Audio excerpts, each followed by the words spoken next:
I guess I was Two, asking, two, and two, it's two a lot of more it, questions for Bob. Oh, go ahead, Monty. how I didn't hear you.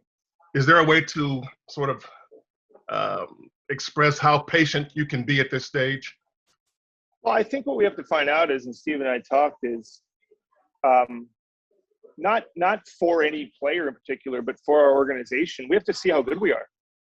I mean, we have to know. We knew at one point, but last year, again, without Klay, I don't know. I mean, we didn't make playoffs. That's not good. But how good are we? I guess it's hard to evaluate how good we are or not without some of our top guys playing and playing together. So we need to figure that out one way or the other. So that means trying to win. And at the end of the year, we'll see what that, if, God willing, we're healthy. And then if you have health and you don't win or you don't succeed, then you have to look in the mirror and say, hey, what are we going to do? But until you, and again, it's an incomplete right now. We got to see what we are with the roster, with Klay, and then go from there. And we need that answer. We got to figure out that answer. Our payroll's huge, and we got to find out how good we are.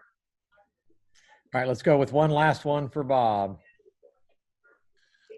Hey, Bob, you've been through this several years now. I'm wondering if the pressure from your end, does it all feel the same, or year to year, does it get any different? Does this feel any different than any other year where Joe Lacob is over your shoulder, like, deliver me a winner?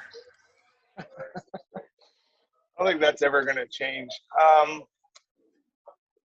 I don't know. I haven't done it.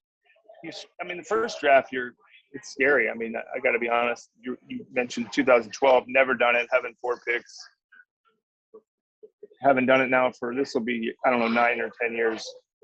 Like you, on any job, you write for 10 years, you're better in your 10th year. You're calmer. You're hopefully more efficient, but still want to get it right. Still competitive. I mean, the hardest thing about this job is you have this chance and you want to make sure you make the most of it, and you want to examine your process. And there's never been more people in a draft room. There's more analytics than there was 10 years ago by exponential number. So you've got more information, but sometimes there's information overload. So I like our group, Marcus. I don't do this by myself. I love who I work with, and I love our process, and Joe's part of that for me. I love his input. I love the fact he's got a draft board. I like that engagement level. And so I'm looking forward to it. Believe it or not, the stressful part is probably the week leading up to it, when you have to decide keeping your picks, trading your picks. But once it gets there and you're probably keeping them, it's kind of fun because you got your board, you got your order. But the lead up, and I expect this year to be probably a little more crazy in that department, having 2 lottery picks. But we're going to find out what they're worth, because right now they're just numbers. And we'll see how much they're valuable to us or anybody else.